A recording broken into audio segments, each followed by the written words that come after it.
এই নির্বাচনে যদি আমরা কোনো ভুল সিদ্ধান্ত নেই তাহলে জাতি এর জন্য অনেকটা আমি মনে করি যে তাকে পে করতে হবে।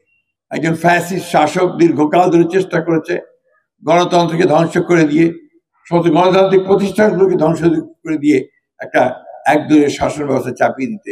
আমাদেরকে এই দৃশ্য দেখতে হয় যে মত প্রকাশের জন্য, স্বাধীনভাবে মত প্রকাশের জন্য প্রথম আলোর যে কার্যালয় ঘেরাও করা হয়, পুড়িয়ে দেওয়ার হুমকি দেওয়া হয়, এই বিষয়গুলো কিন্তু বাংলাদেশের সঙ্গে সাজে না, মানায় না। এটা বাংলাদেশের আত্মার প্রতিনিধিত্ব করে না।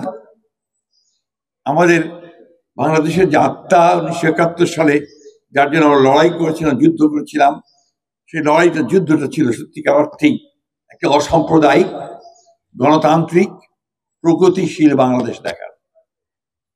আমি এটুকু জোর গলায় বলতে পারি যে আমি এখনো সেই পথেই আছি এবং আমরা বাংলাদেশের মানুষ, আমরা 90% মানুষই আমরা সেই পথেই আছি।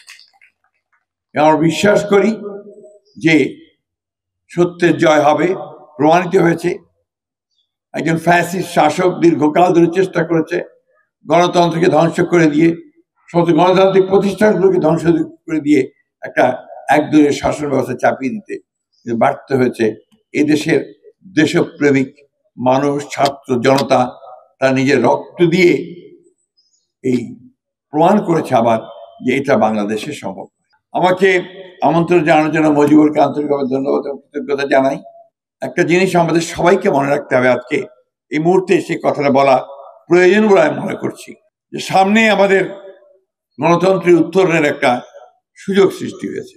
অর্থাৎ আমরা আগামী 26শে ফেব্রুয়ারি মাসে নির্বাচনে যাওয়ার একটা কথা হয়েছে।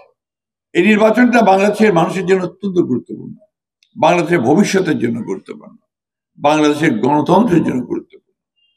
কারণ এই নির্বাচনে যদি আমরা কোনো ভুল সিদ্ধান্ত নেই তাহলে জাতি এর জন্য অনেকটা আমি মনে করি যে তাকে পে করতে হবে। এবং আমি বিশ্বাস করি বাংলাদেশের মানুষ কখনো ভুল করে না, এবারও ভুল করবে না।